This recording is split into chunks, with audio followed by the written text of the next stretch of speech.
அதாவது மதுரை விமான நிலையம் விரிவாக்கம் தொடர்பாக 633.17 ஏக்கர் நிலத்தில் பணிகள் நடைபெற உள்ளது.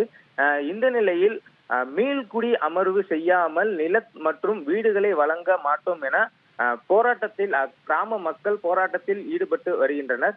குறிப்பாக அக்கிராம மக்கள் மாநகராட்சி பகுதிக்குள்ளேயே 3 சென்ட் இடம் மற்றும் வீடும் கட்டித்தர வேண்டும் என்ற கோரிக்கை வலியுறுத்தி பல்வேறு விதமான போராட்டங்கள் ஈடுபட்டு வந்தனர்.